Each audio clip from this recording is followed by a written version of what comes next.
Good evening, everyone. Warm greetings on behalf of W4W Foundation, a think tank instituted as a citizens collective. We welcome you to another session of Wednesdays for Water. The conversation today is on negotiating waters, navigating through the escalating freshwater challenges in the Sundarbans. Wednesdays for Water is a water conversation series towards understanding better the nuances of water conservation and management. The objective is to engage with water experts, grassroots practitioners, policymakers, and youth to learn their thoughts and ideas about the complex, intertwined issues associated with water and the possible solutions.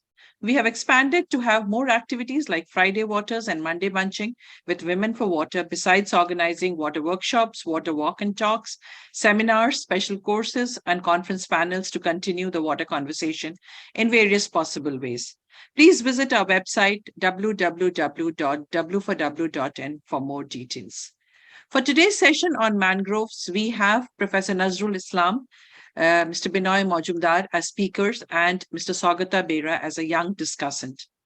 Sundarbans, which is a unique and fragile ecosystem in the delta region of Bangladesh and India, is guided by the mighty mangroves around it. They serve as natural defense, protecting against coastal erosion, storm surges, and cyclones, shielding both human communities and wildlife from devastation. These resilient trees also act as a vital breeding ground for various marine species, supporting local fisheries. However, the Sundarbans mangroves are at risk due to climate change, leading to rising sea levels and increased salinity. Deforestation, primarily from agriculture and urban expansion, further threatens these essential ecosystems, disrupting the delicate balance of the region and endangering its inhabitants. So today, I would first like to invite Mr. Binoy Majumder, who is a research consultant with a focus on migration, water management, and agricultural innovation. He holds a postgraduate degree in sociology and is currently affiliated with Social Catalyst Data Analytics and Consulting, with 10 years of experience in the field. His work occurs both in India and internationally. He has worked in districts of West Bengal with a special emphasis on Sundarbans and engaged in cross-border research between India and Bangladesh. Currently, he is part of the USAID-funded project in Bangladesh. His detailed CV, digital bio, we would be putting in the chat box. But over to you, Binoy. I know that you have worked extensively in the field of climate change and its impact on the Sundarbans, resulting to livelihood impacts and migration. So I would now like to invite you to share your thoughts on the topic. Thank you, Fawzia. Good afternoon, everyone. Today, I shall just tell you a story, the story of Sundarban. Sundarban, you all know that it is the largest mangrove forest in the world.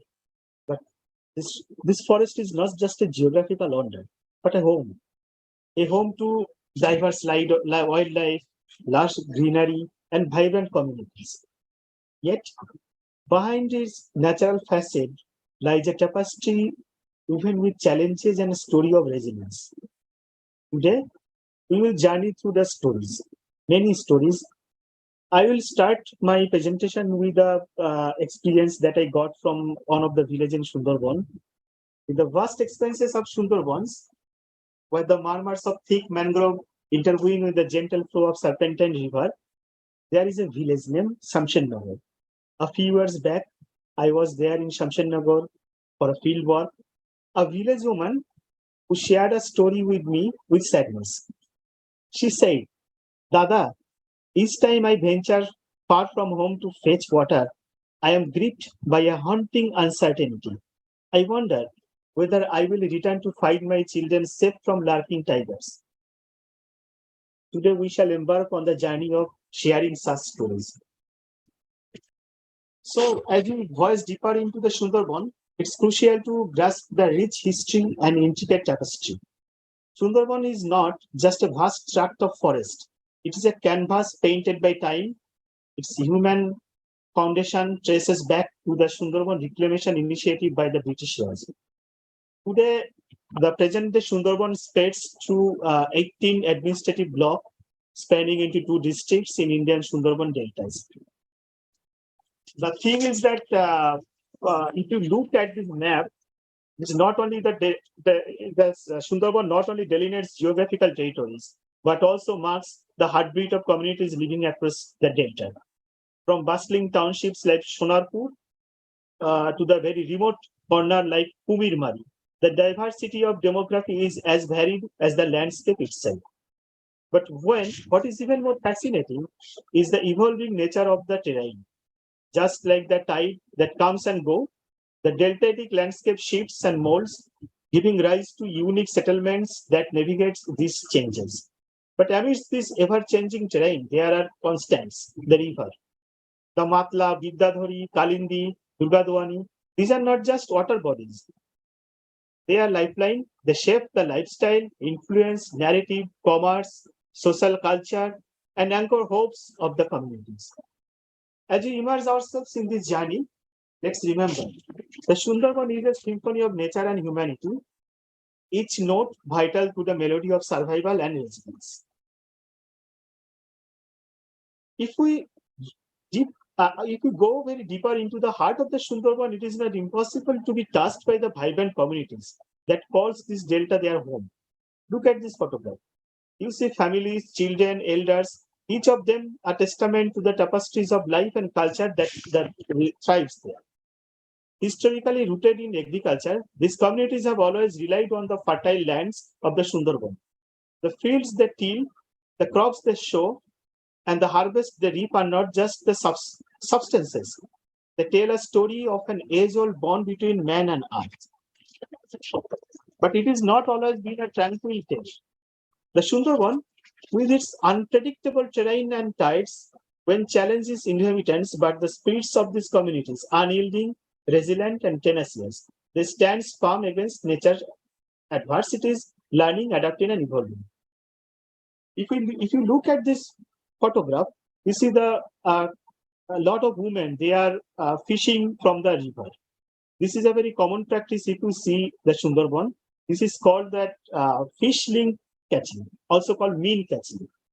So this Sundarban once called the rice reservoir. The originally it was taken by the British Raj as one of the projects like the Sundarban reclamation plan. They planned the Sundarban to make Sundarban a rice reservoir, but now the crop loss happens regularly in every year, either for natural calamities or people unable to cultivate anymore. So the rain paddy, for which the Sundarban once famous for, is now diminishing. And also the summer cultivation, it is not possible because of the scarce groundwater. And if you go to Sundarban, then you will find that the people are engaged in honey and crab catching. But this honey and crab catching is very perilous job. Often people die of the tiger attacks. And the rivers, the mighty rivers, which was once famous for fish, but now the fish reserve is dwindling because of the pollution and the overfishing and other human activities.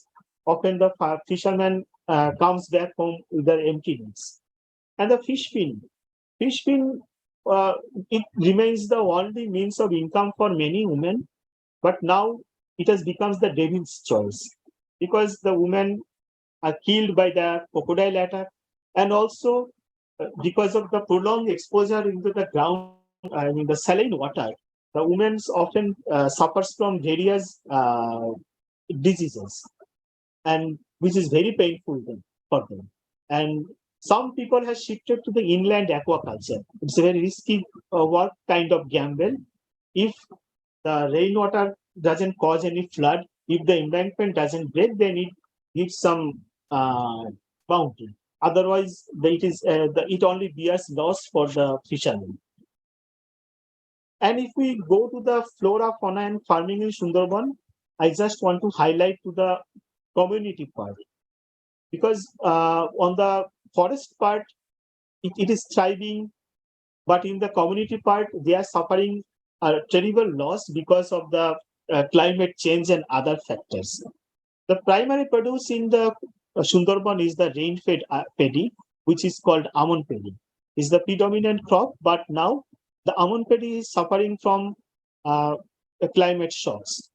when because of during the rainy season, the river flows and it breaks the embankment and drowns the whole village and makes the soil saline, unable to bear any crops in this season and the consecutive seasons. During the summer, it is not possible to cultivate in many part of Sundarban because of the lack of groundwater and lack of any irrigation sources. Things happened in 2009 during Ayla. Before Ayla, some parts of Sundarban were known for their vegetable cultivation.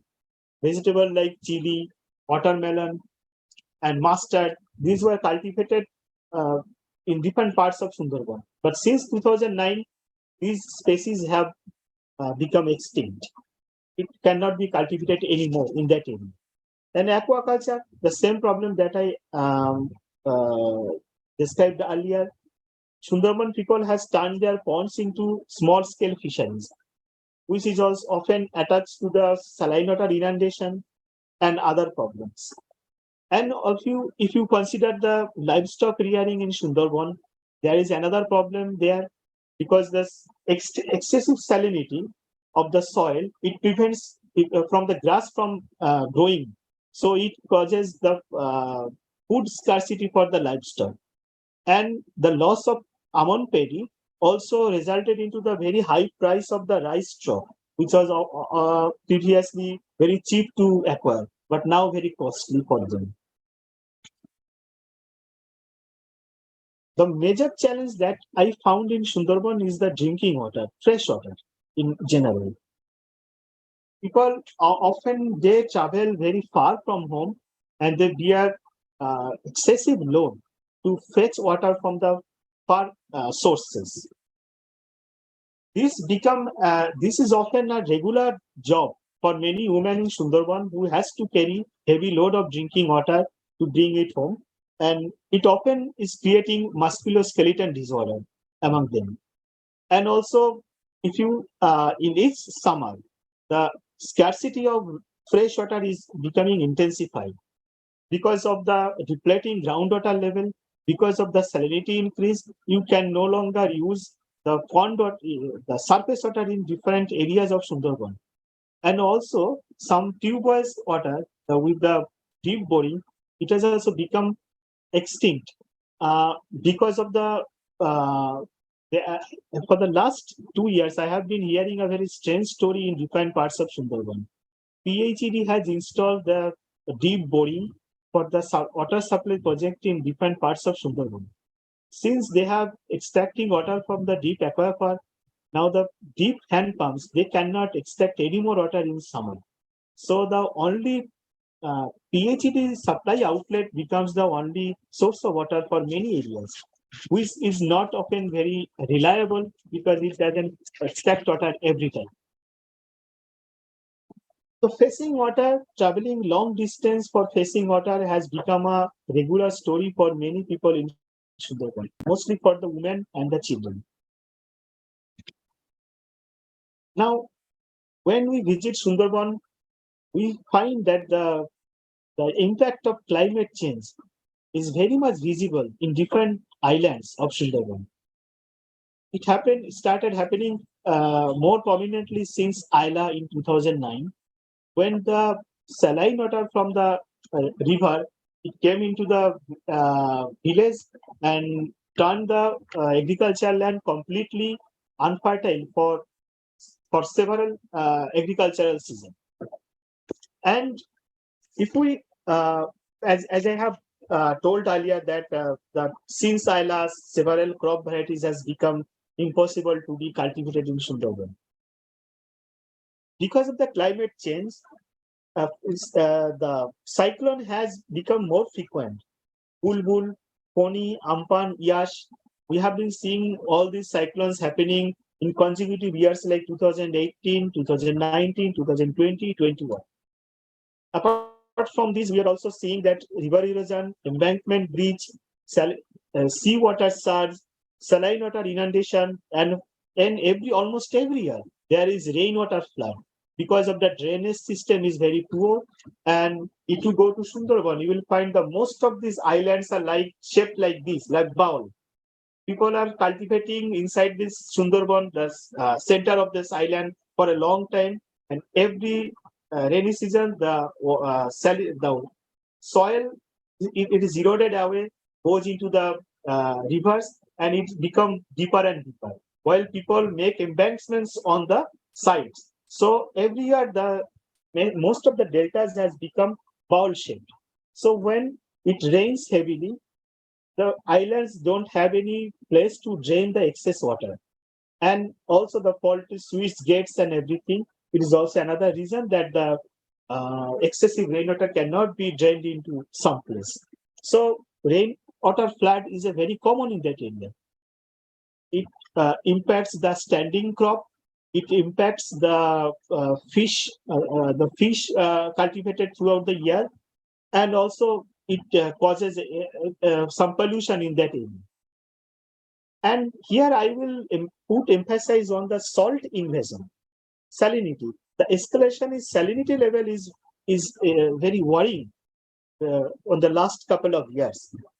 And one thing that we have seen that some of the islands are now submerging, sinking, like Goramara. The part of the Goramara island in the Hooghly estuary is losing away every year. The island Mousuni, which is also in the Hooghly estuary, is also sinking. So some parts of these deltas are now in the threat of sinking. And salinity is such a devastating effect in Sundarban. This video I am showing here, it is taken during the Yash cyclone. You can see that the saline water, how the saline water from the river, it is overflowing into the village and into the paddy fields. Once the paddy fields become submerged under this excessive saline water, and it remains submerged for a couple of weeks, then this soil loses its fertility, and the soil can no longer bear crops for 2 or 3 years. The impact of Yash is visible even today. It happened in 2021. Even in 2023, this almond paddy cultivation, I have heard from some of the villagers that the salinity is too much and the rice production is too low this year also. And sometimes you will, if you visit that area during summer, you will find that the excessive heat, summer heat, is bringing out salt from inside the soil. And over the soil, you will find a very thin layer of fine dust that is salt. And even when this happens, even the grass cannot grow on that soil anymore. And when the saline water comes inside the village, the freshwater resources like ponds and the irrigation canal, it become unusable. And the fish farmers, they obviously face the immense loss because the saline water kills their fish stock. And the native vegetation also, we have find that the native vegetation is also dying because of the salinity. And you will find that after every cyclone and saline water inundation, the incident of skin infection and other diseases become very common in that area, because there is no place to get fresh water to wash themselves. So they have to wash them into the saline water, and it worsens the situation. And to battle this situation, the local community, they heavily guard the embankments so that the embankment doesn't breach and cause further damage. But the river relentlessly claims the embankments and eats away the base of the embankment so it breaks down. Now the government had taken initiative to make concrete embankments so that it doesn't break every year. But in some places we have found that the river is too powerful. It is already eaten away the base of that embankment. So it can break anytime. Like you have seen in this, you are seeing in this video that the river came and break away everything and also it broke the houses who have been living there. They had to relocate from. Now, uh, and when this embankment breaches, the saline water instantly comes inside the village and drowns everything. So I have found many households in Sundarban who are telling that, you see, the present house I am living now, it is the seventh house in my lifetime.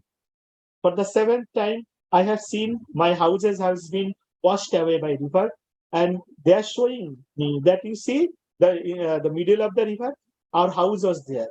Here and there was our paddy land, cultivation land. Now we have lost everything. I don't have any land anymore. So my son, he works outside. He has a migrant labor. He sent me some money, so I can now able to purchase a very small bit of land, and I have made my house here. So this is the common photo, common scenario in different deltas of Sundarban. Now, what will the people of Sundarban do? They are leaving Sundarban. So you can call that it is kind of exodus. The workforce on the move, the young workforce, they don't have any work to do in the village. The agriculture is not profitable anymore. So there is no other option but to leave the village and go to different big cities. Some mega cities like Mumbai, Delhi, they are going there to seek work as an unskilled worker, like construction job or things like that. While the women, they have taken up the uh, agriculture of the region. Now, if you go to Sundarban during this coming rainy season, you will find that the women takes the major part in cultivation because the male force has left, because they don't find any more profit from that cultivation anymore. So the woman has taken up the agricultural job. Some aged people are also inside the agriculture job. I remember a very interesting incident. I have been visiting the northern part of Sundarban just 2 years before it was before the COVID pandemic hit. So it is in 2019. I have been traveling from Hasnabad to Hingolganj, and there was it is the afternoon time, and there was a group of college boys and girls in a bus, and they have been talking among themselves, and they have been calculating how much paddy have you sown today. I have planted this mass of paddy today, and somebody, I have planted this mass of paddy today. So the college boys and girls, they are also actively engaged in the paddy cultivation in different parts of Sundarban, in rain paddy cultivation, obviously. And some women, they are also migrating for work. While the male workforce is leaving for work as an unskilled worker, the women are moving to work as agricultural workers like Andhra Pradesh, Kerala, Tamil Nadu, and other destinations. Because of the cultural differences between the Sundarban community and the destination places, so there is also some incidents of cultural clashes and everything that we have heard from them. And Binoy, I'll request you to conclude, please. Huh? How much time do I have? I think you have already taken more than 20 minutes now. Huh? Okay, so you I will, may please conclude. Huh? okay, so I will conclude now. The last slide I want to share with you is what is the future of Sundarban. Is very bleak because of the loss of agriculture, because the lack of livelihood options, and the rising salinity, health concern, and also because of the heavy migration, the eroding social fabric. So it is really worrying that some people in Sundarban, they always express that worry. What will happen to our next generation? That is the question to find. Thank you for having me and listening to the story. Thank you. Thank you, Binoy. And I'm extremely sorry for interrupting you in between, but we were falling short of time, so I had to do that.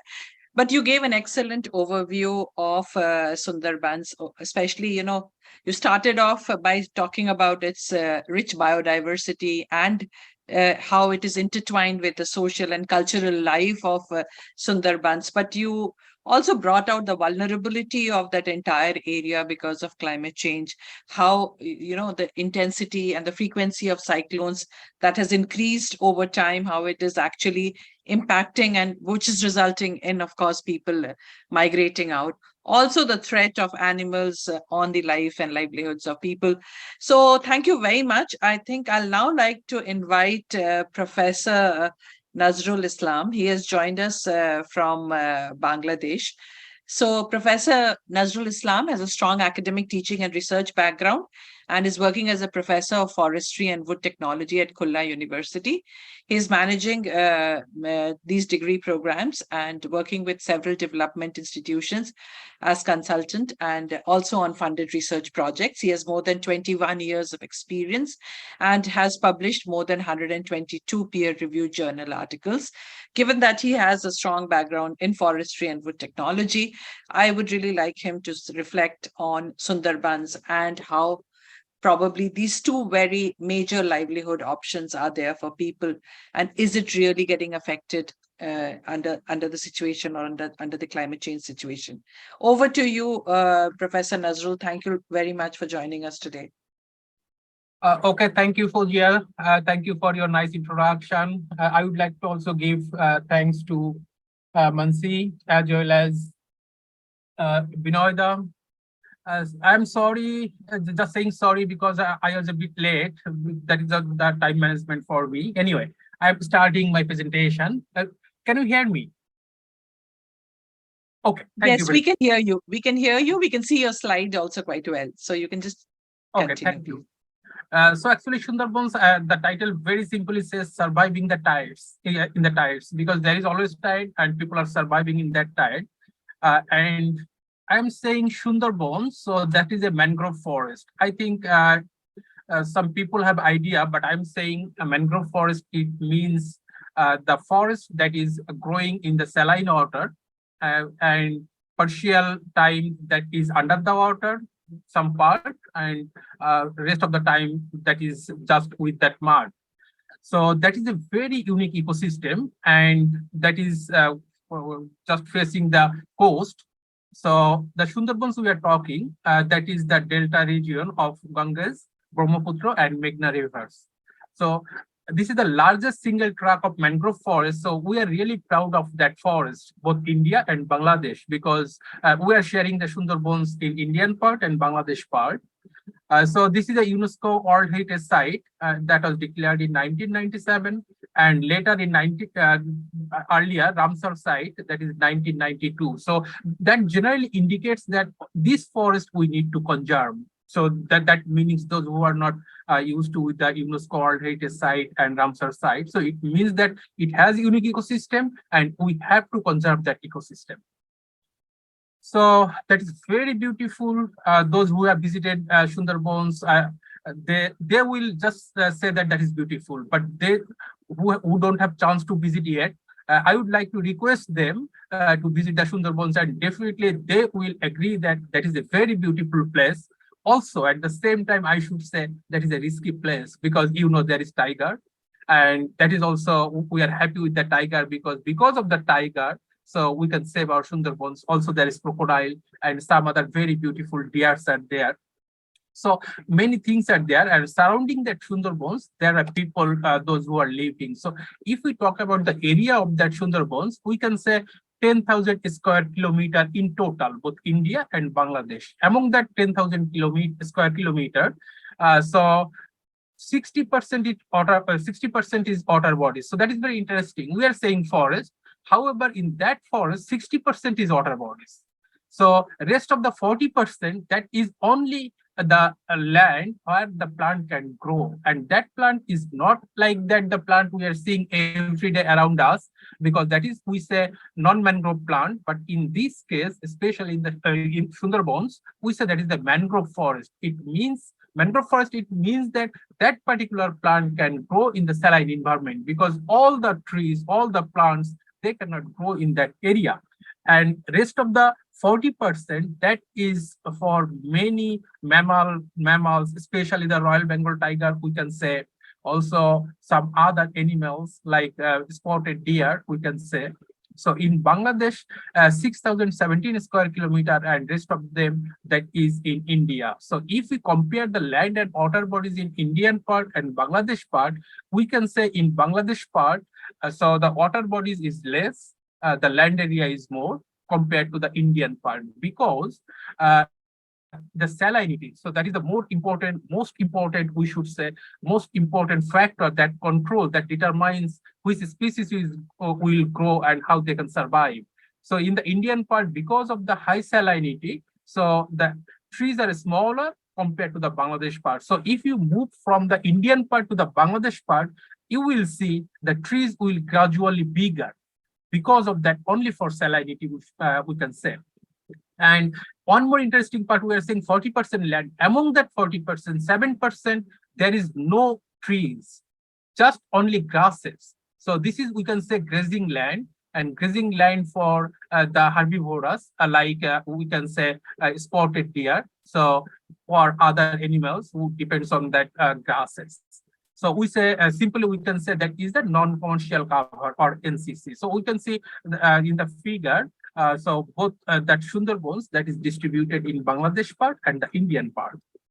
So if we say the species or is there, so especially that terrestrial, and it is rich in biodiversity, because generally we say true mangrove that needs saline environment, then we can say associate mangrove associates. So that can grow, that can withstand with the saline environment. And some other species we are planting, people are planting, like mango. That is not a tree that can grow in the saline environment, but people are planting there because those who are engaged with the forest department for management of the Sundarbans, they are growing there around their houses in the Sundarbans. So that we are seeing non-mangrove plants.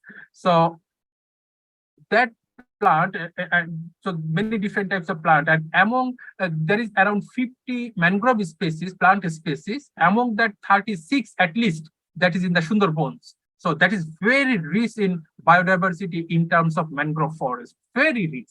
And if we talk about the animals, that is also rich, our Sundarbans. Mammals, we can see 50 species of mammals are there, 300 more birds is there, then many different types of reptiles is there, amphibians is there. Also, we should say we are very happy that so many different types of fishes are there, because the mangrove plants, so they drop the leaves. That leaf is good food for them. So some of the fishes, they need nursing ground for their growth. So mangrove provides that nursing ground, mangrove provides the food for them. So many different types of fishes are there. And you see, the sea fish, it contains vitamin D and some other things. So we have many different types of fishes there. Then the expensive shrimps are there, crabs are there. And in total, we can say around 500 plants. But among that 500 plants, only 30 to 35, that is the trees.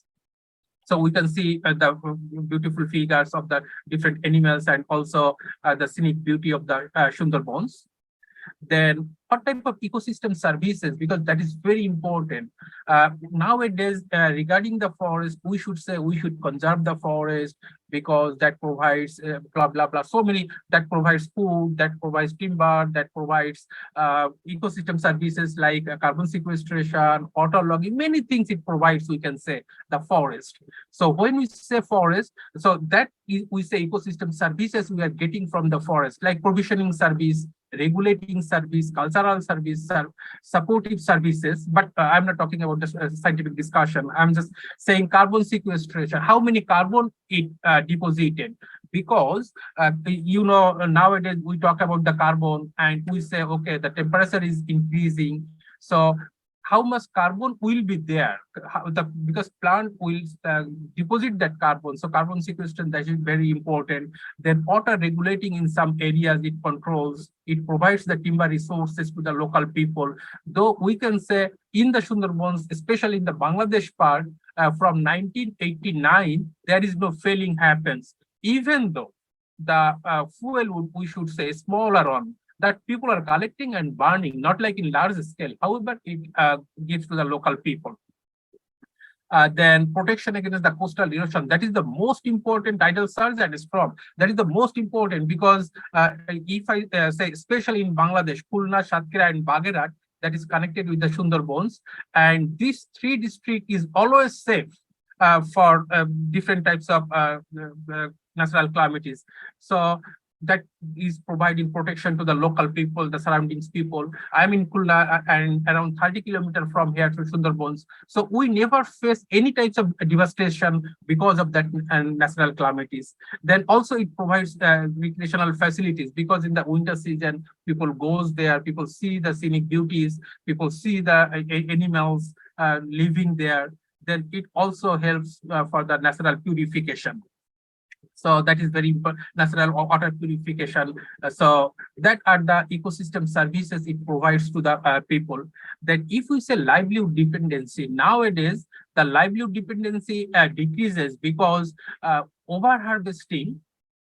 So use failing was happened earlier days.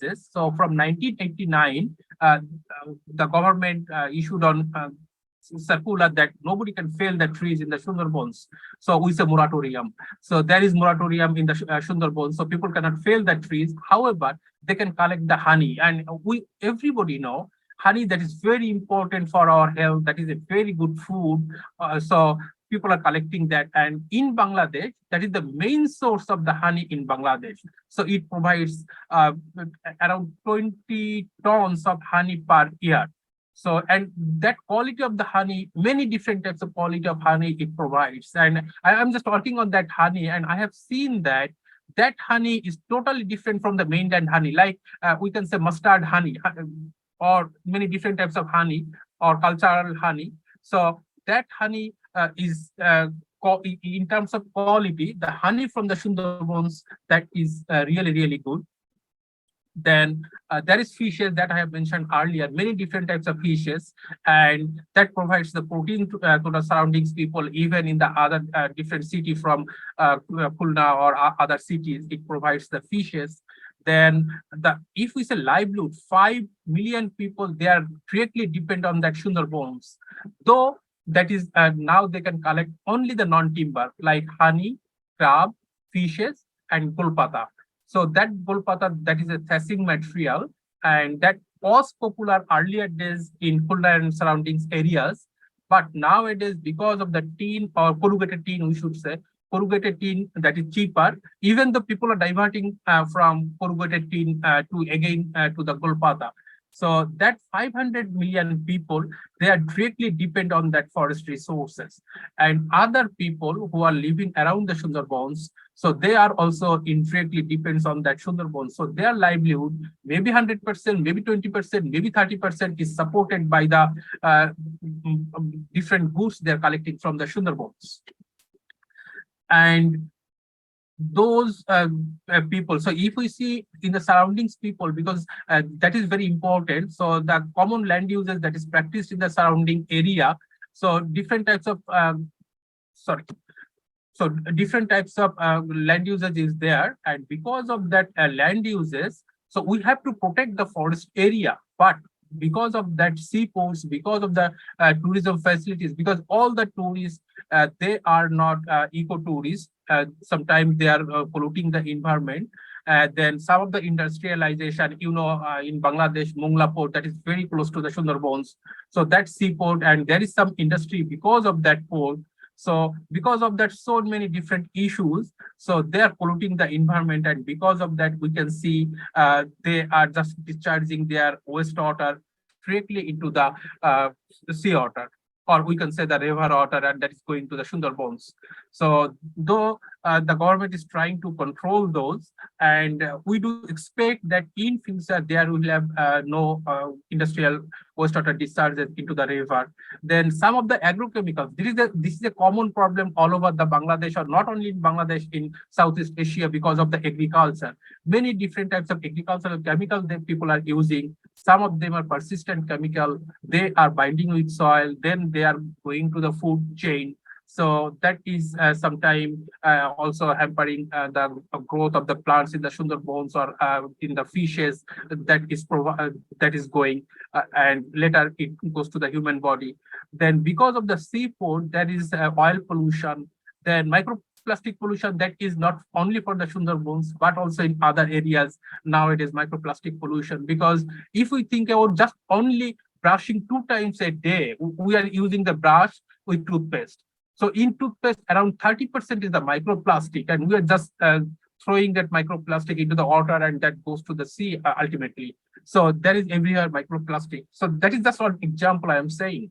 So many different types of pollution that happens, and some of them are because of the land usage around the Sundarbans. So among with that pollution, we should say the most difficulties that is the water. So if I quote on just a sentence, so there is water everywhere, but not a single drop to drink. So this happens in the Sundarbans because the water that is the saline water. So people cannot drink that saline water. The animals, they are living in the Sundarbans. So that is difficult for them, though sometimes they are drinking, I should say.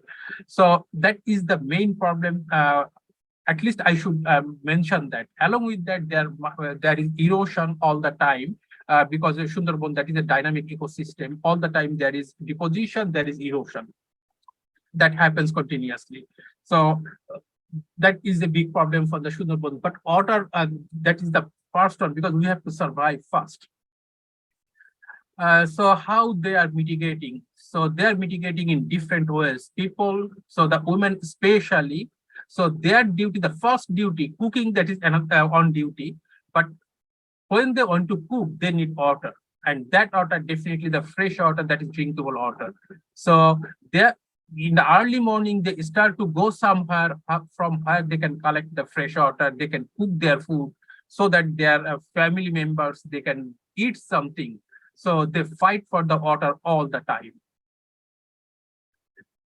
Even sometimes they are moving 3 kilometers, 4 kilometers, and the road network, that is not very good, we should say.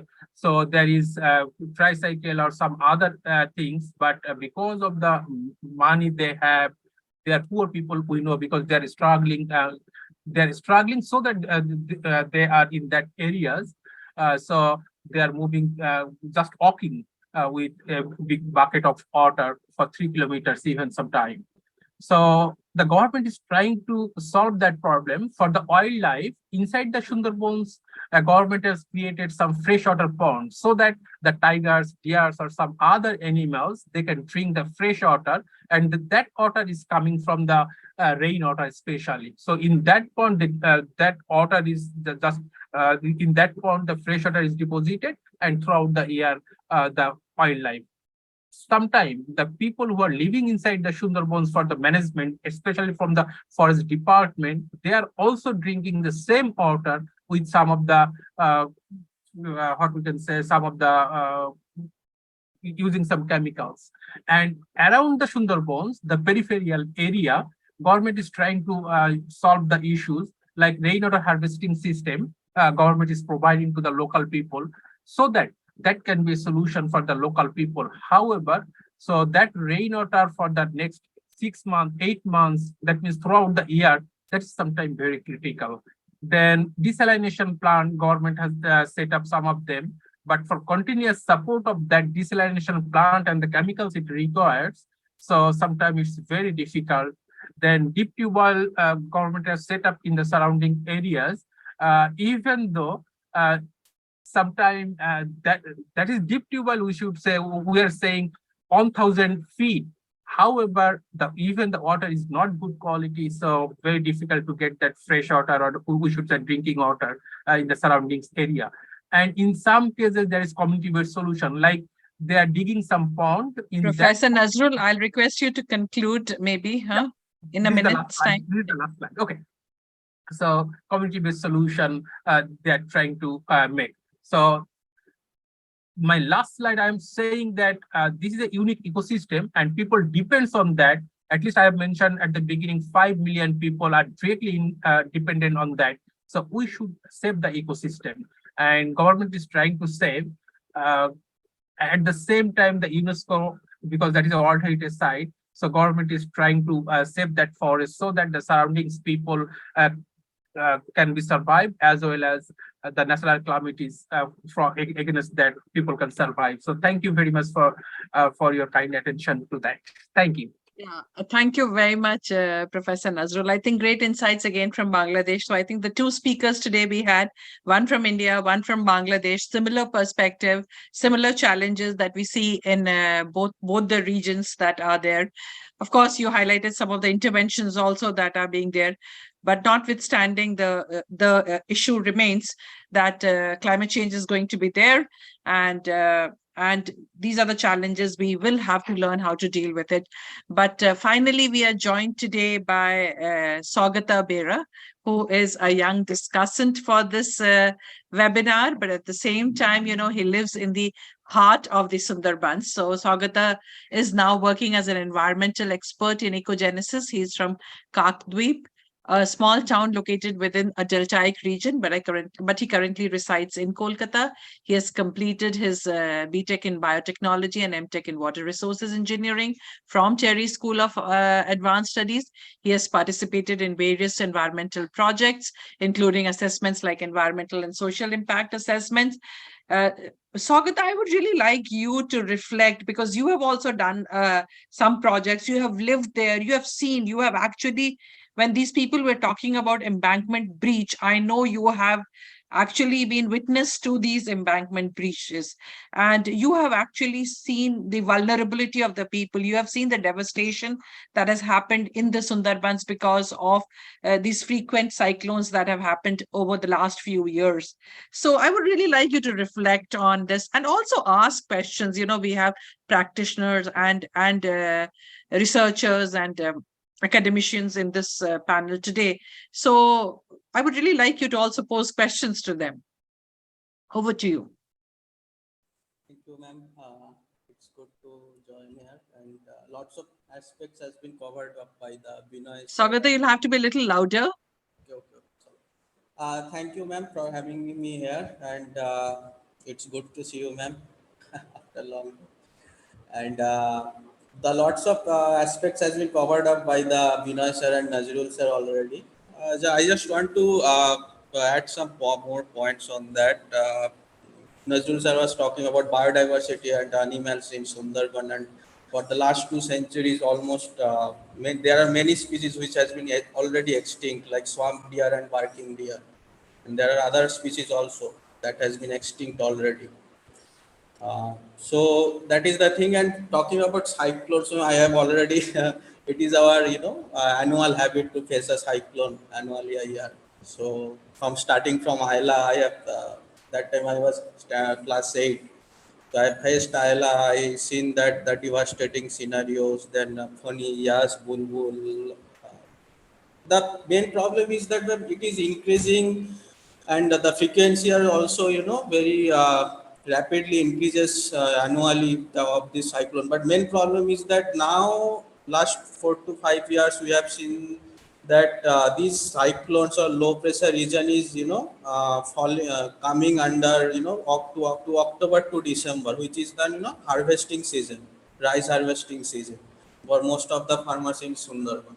That is the main problem for the last 5 to 6 years. So when the cyclones falls or the low depression region creates in Bay of Bengal during that time, October, November, and December, that's very that's just totally disrupted all the livelihood of the Sundarban farmers, because they are mostly dependent on the agricultural activities, also the fisheries. So basically, we are faces twofold crisis that is rapidly worsening. On one hand, it is grappling with the consequences of climate change, including rising salinity and increased salinity. It has been discussed already, and it is more frequent and severe weather events. On the other hand, there is the growing demand for the freshwater resources by the local population rising, and the expansion of agricultural activities in the region, which is putting immense pressure on the limited freshwater supply. So the thing is that there is some there is some things we need to look over, that the more community engagement, obviously the education and awareness, and obviously the research and innovation. And most importantly, what I like to, because Nazrul sir is there, we need close international cooperation between Indian and Sundarban, because 60% of the Sundarban whole area is covered up by the Bangladesh and 40% is under the India territory. So I think it is the most important thing we need to look about, that international cooperation needed in terms of in related to the Sundarban. And let us just remember that we are the stewards of this unique ecosystem, but that does not mean that we always need unique ideas or unique something complex ideas. Let's just follow the basics. Let's just follow the apply. Let's just apply the basic things. I think that is the better way to way to approach a sustainability living. So that's from my side. And one question I've seen, that there is why about the mangrove saplings. So the funny part about the mangroves are that all the mangrove species are not the same. They have different, kind of nature. Like some mangroves can, grow into the high level water. Some mangroves, just need they just they can grow where the water level is not higher than higher than your knee. So there is different nature in mangrove, so it is very much difficult to put it in the float beds, all the mangrove saplings. However, however there is a, in previous economical budget, our Indian finance minister Nirmala Sitharamanji stated that new initiatives for mangrove plantation along the coastline and salt pan islands.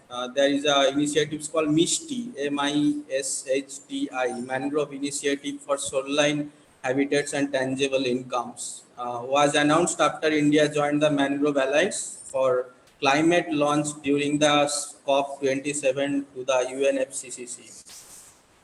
So every time cyclones comes, tidal flood surges, and other natural calamities happens, people dies, but still there is no, I think, no particular approach or not perfect approach or no clear idea has been imposed upon the Sundarban, how it can be saved, or how it can be slow down the process, because it is a transitional.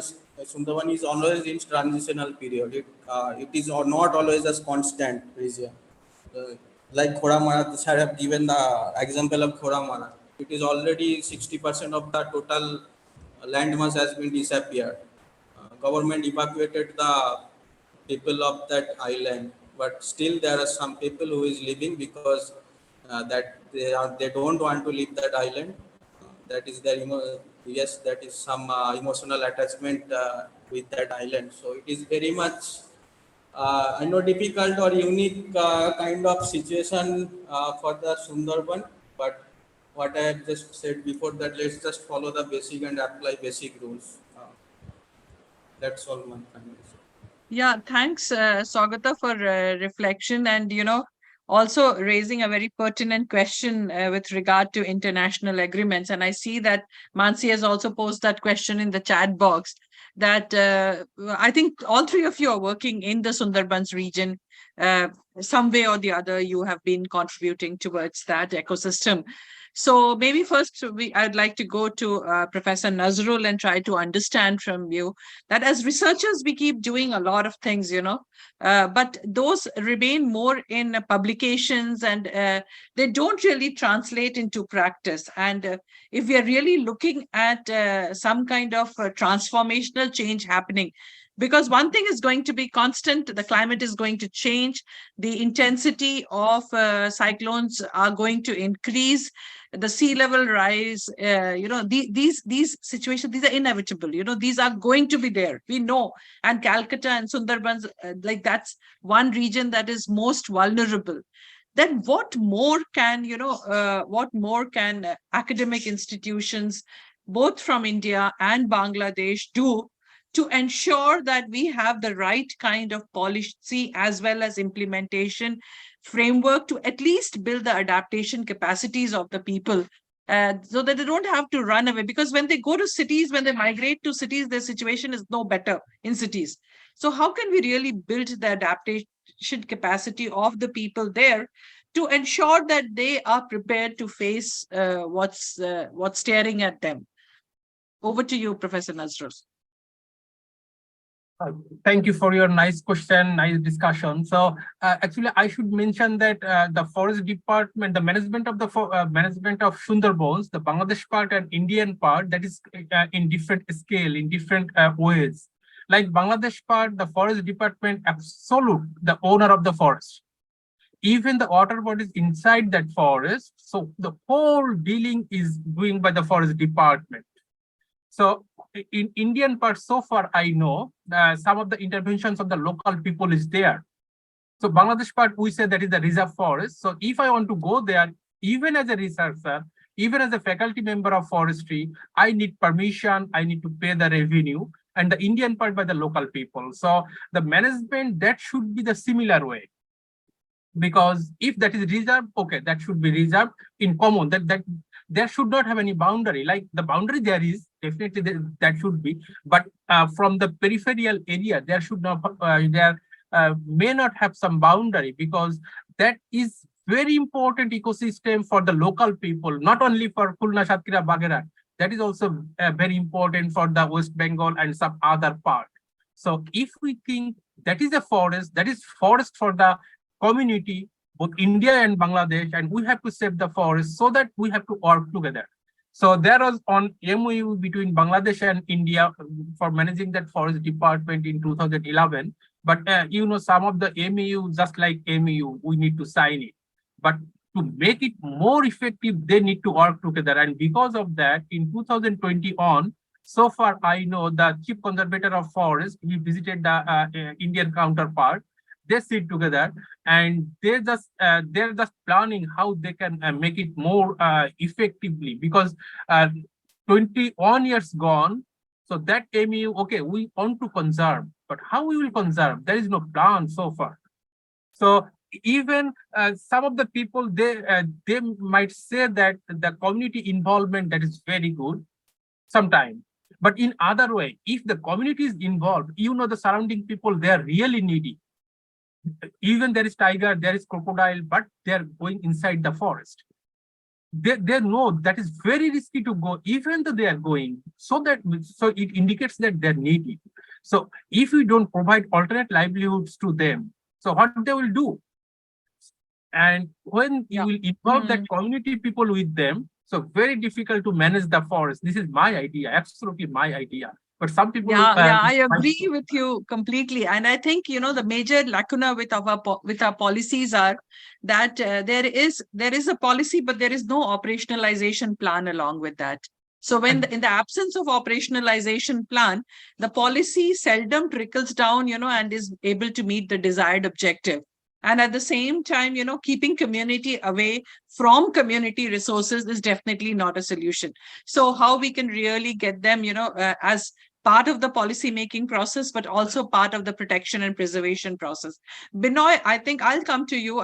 Okay, there is somebody. Mansi, you have raised your hand. I think then you can go ahead.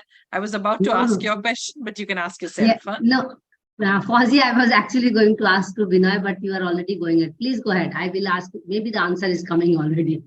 No, I was asking about the question on the conflict situation that you had put there, and I was coming to Binoy on that. Yes, so Binoy, we are looking to hear you. Yeah, because you know these are transboundary resources, and unfortunately they are governed by administrative boundaries. So this conflict we see in Himalayan region, and this conflict we see in the Sundarbans region also. Do you really see what are the major conflicts? I think Mansi has put that question between India and Bangladesh when it comes to preservation of or conservation of Sundarbans. Thank you for asking this question. And some of the answer already has been addressed by Nazrul sir. That the difference of approach in Bangladesh part and Indian part is different, and that is one problem. Like what you will find that present day in Indian part, I'll give you that example. The forest is managed jointly, as Nazrul has already has mentioned. That forest department, they have their own mechanism. Earlier, only the forest department used to manage Sundarban. And at that time, the conflict between human and the wild nature was more prominent. Now, what happened that the present time, the forest department has given some of the autonomy to the local community by forming small committees, the JFMC committee, Joint Forest Management Committee. The JFMC, they negotiate between the forest department and the local people. That already we have discussed that local people are in urgent need of some livelihood option.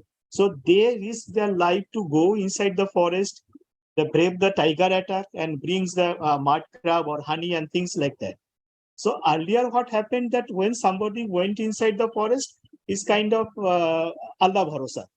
He may come, he may not come. Now what happened, the JFMC is there, they negotiate between the forest people and the local community. And there is a smooth transition that when somebody needs to go inside the forest, he gets permission from the forest department. And sometimes people doesn't have permission. They are caught by the apprehended by the forest department. Then the JFMC goes to the forest department and negotiate with them, so that forest department give them some scope of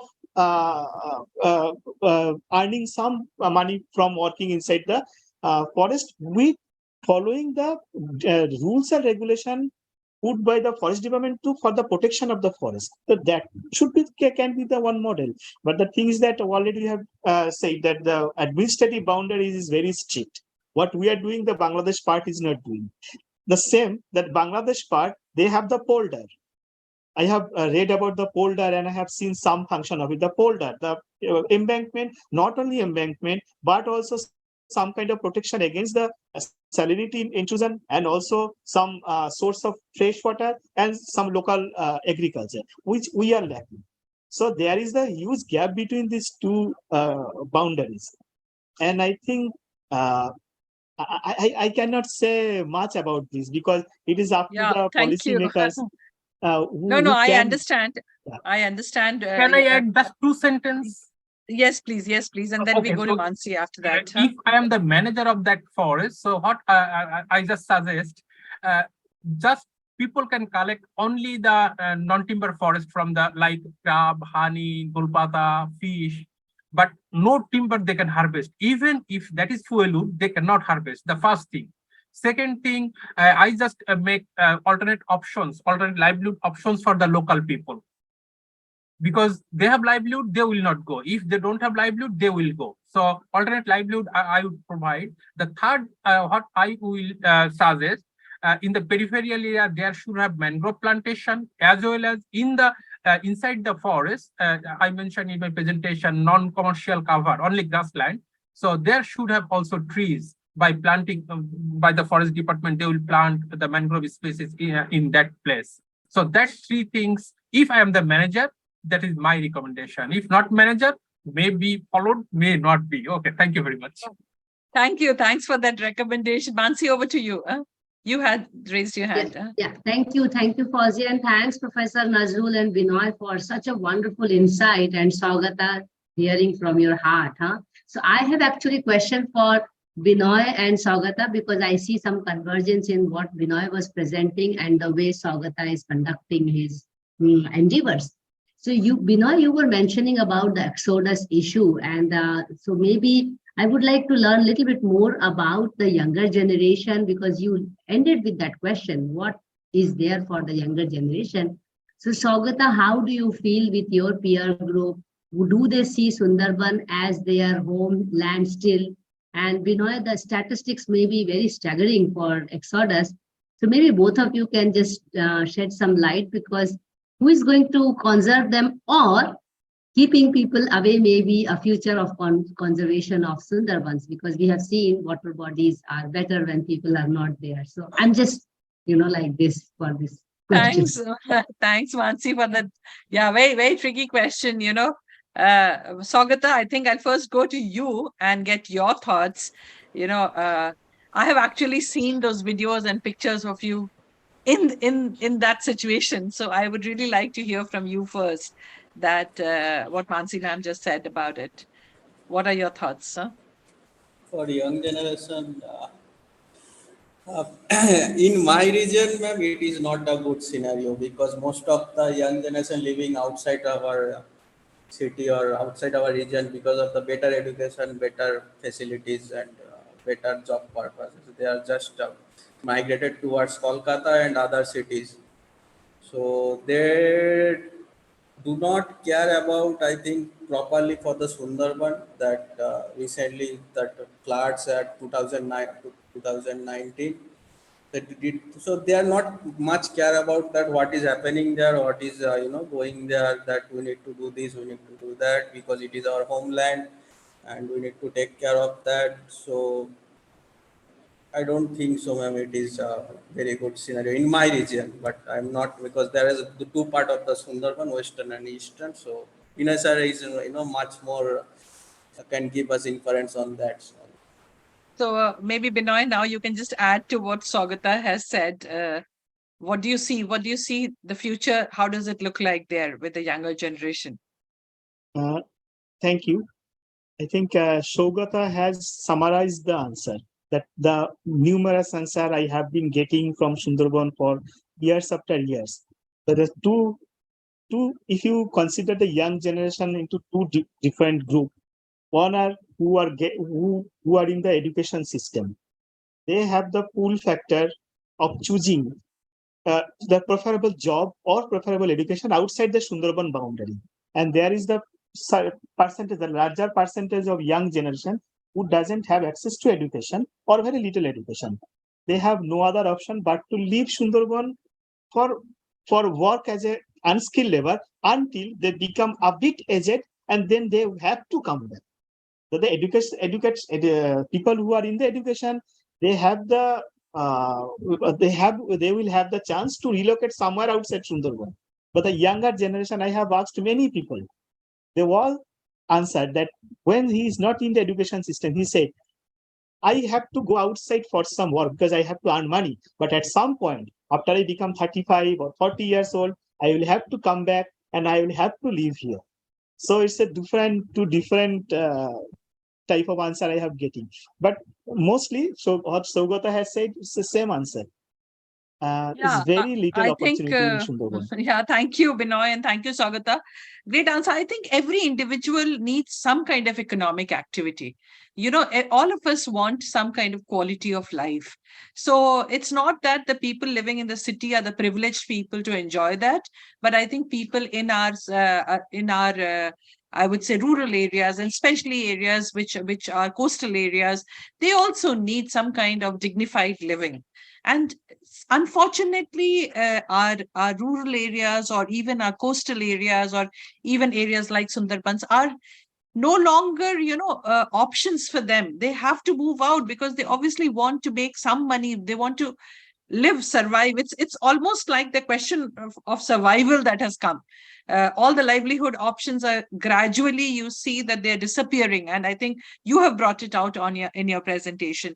So, but I would really like to thank. I think this conversation can just go on and on. There's so many issues that have cropped up through this, and I think a 1 hour long Wednesdays for Water session is just scratching the tip of the iceberg, and we need really more and more sessions on each of these issues to really deliberate and think of what could be the possible way forward, and how we can really come together and take a multi-stakeholder approach if we are really looking at some kind of sustainability in that region.